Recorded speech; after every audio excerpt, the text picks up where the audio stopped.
வணக்கம். ஆகாஷவாணி.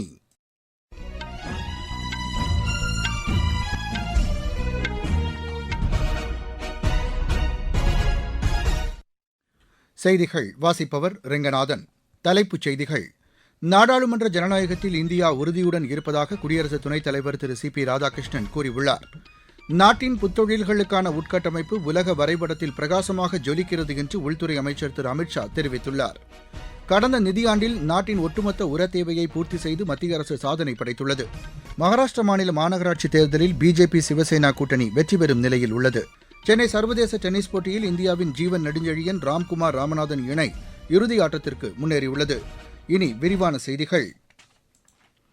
பிரிட்டனின் house of Lord's அவையின் தலைவர் லார்ட் மெக்ஃபால் ஆஃப் அல்குலித் குடியரசு துணைத் தலைவர் திரு சி பி ராதாகிருஷ்ணன் இன்று புதுதில்லியில் நாடாளுமன்ற வளாகத்தில் சந்தித்து பேசினார். இந்தியா அழைப்பு விடுத்துள்ள காமன்வெல்த் நாடுகளின் நாடாளுமன்ற அவைத் தலைவர்களின் மாநாட்டில் கலந்து கொள்ள லார்ட் மெக்ஃபால் வந்துள்ளார்.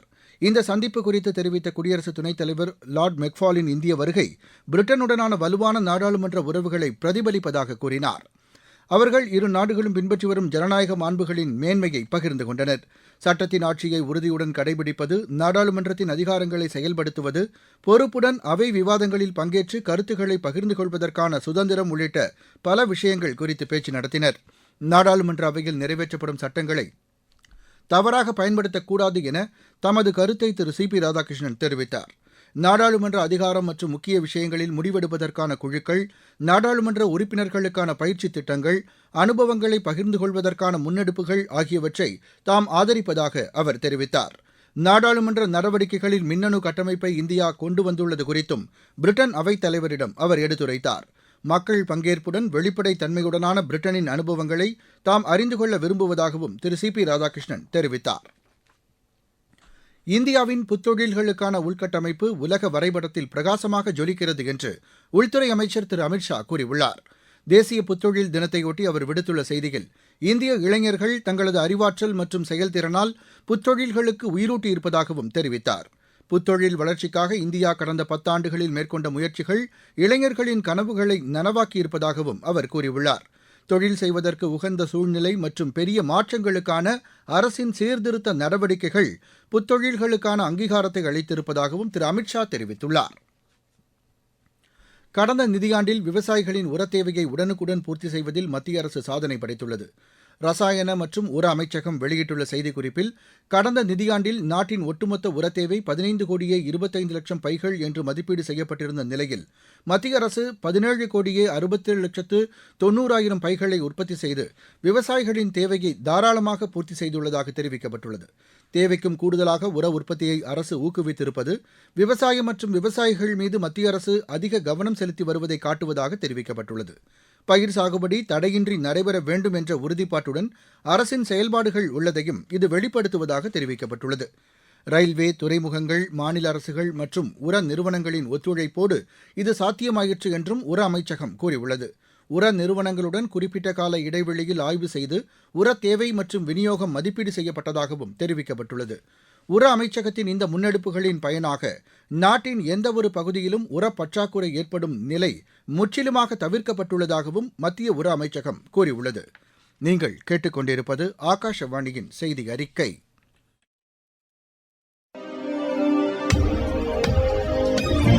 நேயர்களே, சென்னை அகில இந்திய வானொலியின் மாநில செய்திப் பிரிவு வழங்கும் சுழல் விளக்கு சனிக்கிழமை தோறும் காலை 7 மணிக்கு ஒலிபரப்பாகிறது. நடப்பு நிகழ்வுகளின் கட்டுரை வடிவிலான இந்த பகுதியில் நாளை இடம்பெறுகிறது பிரதமர் திரு நரேந்திர மோடியின் பொங்கல் கொண்டாட்டம் குறித்த ஒரு பார்வை. பிரதான அலைவரிசையில் ஒலிபரப்பாக உள்ள இந்த நிகழ்ச்சியை கேட்க தவறாதீர்கள். பிரதமர் திரு நரேந்திர மோடி மேற்கு வங்கம் மற்றும் அசாம் மாநிலங்களில் நாளை தமது 2 நாள் பயணத்தை தொடங்குகிறார். மேற்கு வங்க மாநிலம் மால்டான் நகர் ரயில் நிலையத்தில் ஹவுரா கவுஹாத்தி இடையேயான நாட்டின் முதலாவது வந்தே பாரத் படுக்கை வசதி கொண்ட ரயிலை காணொலி மூலம் தொடங்கி வைக்கிறார். நவீன இந்தியாவின் போக்குவரத்து தேவையை பூர்த்தி செய்யும் வகையில் முழுவதும் குளிர்சாதன வசதி கொண்ட வந்தே பாரத் படுக்கை வசதி ரயில் குறைந்த கட்டணத்தில் விமான பயணத்திற்கு இணையான சேவையை மக்களுக்கு வழங்க உள்ளது. நீண்ட தூர பயணத்தை பாதுகாப்பாகவும் சொகுசு வசதியுடன் குறைந்த நேரத்தில் முடிப்பதற்கு இந்த ரயில் உதவிகரமாக இருக்கும். மால்டாவில் 3250 கோடி ரூபாய் மதிப்பிலான நலத்திட்டங்களையும் பிரதமர் தொடங்கி வைக்கிறார். மேற்குவங்க மாநிலத்தில் 4 முக்கிய ரயில்வே திட்டங்களுக்கும் அவர் அடிக்கல் நாட்டுகிறார்.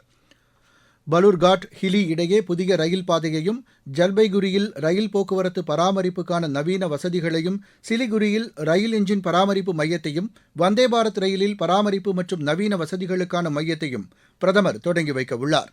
இந்த பணிகள் மூலம் பயணியர் மற்றும் சரக்கு போக்குவரத்தை ரயில்வே சிறப்பாக கையாள முடியும். மேற்குவங்க மாநிலத்தில் சரக்கு போக்குவரத்து மேம்படுத்தப்படுவதால் புதிய வேலைவாய்ப்புகள் உருவாகும்.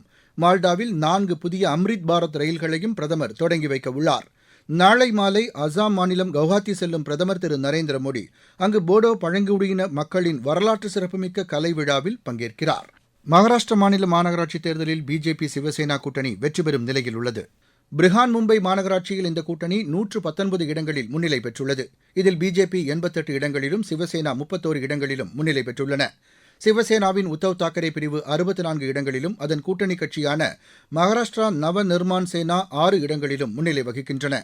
தானே மாநகராட்சியில் சிவசேனா 24 இடங்களிலும், பிஜேபி 5 இடங்களிலும், தேசியவாத காங்கிரஸ் 4 இடங்களிலும், தேசியவாத காங்கிரஸ் சரத்பவார் பிரிவு 4 இடங்களிலும், மஜ்லிஸ் கட்சி 5 இடங்களிலும் வெற்றி பெற்றுள்ளன.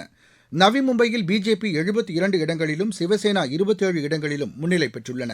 சிவசேனா உத்தவ் தாக்கரே பிரிவு 2 இடங்களில் மட்டும் முன்னிலை பெற்றுள்ளது. வசை விரார் மாநகராட்சியில் பகுஜன் விகாஸ் அகாதி 63 இடங்களில் முன்னிலை பெற்றுள்ளது.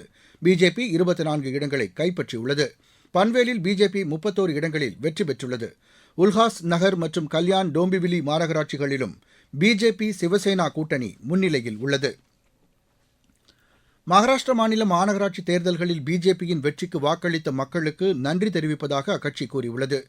புதுதில்லியில் இன்று அக்கட்சியின் செய்தித் தொடர்பாளர் திரு சுதான்ஷு திரிவேதி செய்தியாளர்களிடம் பேசுகையில், மும்பை தேர்தல்களில் மகாயுதி கூட்டணி பெரும் வெற்றி பெற்றுள்ளதாக குறிப்பிட்டுள்ளார். பிரதமர் திரு நரேந்திர மோடியின் சிறப்பான தலைமைக்கு மக்கள் அங்கீகாரம் அளித்து வருவதை இந்த வெற்றி வெளிப்படுத்துவதாக அவர் கூறியுள்ளார். கேரள மாநிலம் திருவனந்தபுரம் மாநகராட்சி தேர்தலிலும் பிஜேபி முதன்முறையாக வெற்றி பெற்றுள்ளதையும் அவர் சுட்டிக்காட்டியுள்ளார். மும்பை மாநகராட்சி தேர்தலில் முன் எப்போதும் இல்லாத வெற்றியை பிஜேபி பதிவு செய்துள்ளதாகவும் திரு சுதான்ஷு திரிவேதி கூறியுள்ளார். பிஜேபி தேசிய செயலர் திரு தருண் சுக்கும் பிரதமர் திரு நரேந்திர மோடியின் கொள்கைகள், தொலைநோக்கு மற்றும் தேசிய பார்வையை அங்கீகரித்து மும்பை மாநகராட்சி தேர்தலில் மக்கள் வாக்களித்திருப்பதாக கூறியுள்ளார். சென்னையில் நடைபெற்று வரும் சர்வதேச டென்னிஸ் போட்டியில் இந்தியாவின் ஜீவன் நெடுஞ்செழியன், ராம்குமார் ராமநாதன் இணை இறுதி ஆட்டத்திற்கு முன்னேறியுள்ளது. ஆடவர் இரட்டையர் பிரிவு அரையிறுதி ஆட்டத்தில் இந்த இணை 6-2, 7-6 என்ற செட் கணக்கில் நெதர்லாந்தின் நீல்ஸ் விஸ்கர் மேக்ஸ் ஹூக்ஸ் இணையை வென்றது. மற்றொரு அரையிறுதி ஆட்டத்தில் வெற்றி பெற்று இந்தியாவின் பிரஜ்வல் தேவ், நிதின்குமார் சின்ஹா இணையும் இறுதி ஆட்டத்திற்கு முன்னேறியுள்ளது. தோஹாவில் நடைபெற்று வரும் சர்வதேச டேபிள் டென்னிஸ் போட்டியில் இந்தியாவின் மணிகா பத்ரா 2வது சுற்றுக்கு முன்னேறியுள்ளார். மகளிர் ஒற்றையர் பிரிவு முதல் சுற்று ஆட்டத்தில் அவர் 9-11, 13-11, 11-5, 7-11, 11-8 என்ற செட் கணக்கில் சீனாவின் குன் யுக்ஸானை வென்றார். ஆஸ்திரேலியாவில் நடைபெற்று வரும் சர்வதேச ஜூனியர் டென்னிஸ் போட்டியில் இந்தியாவின் மாயா ராஜேஸ்வரன் 2வது சுற்றுக்கு முன்னேறியுள்ளார்.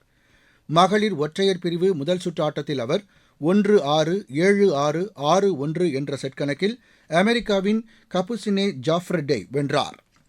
அர்மேனியாவில் நடைபெற்ற சர்வதேச செஸ் போட்டியில் இந்தியாவின் ஆரியன் வர்ஷினி பட்டம் வென்றார்.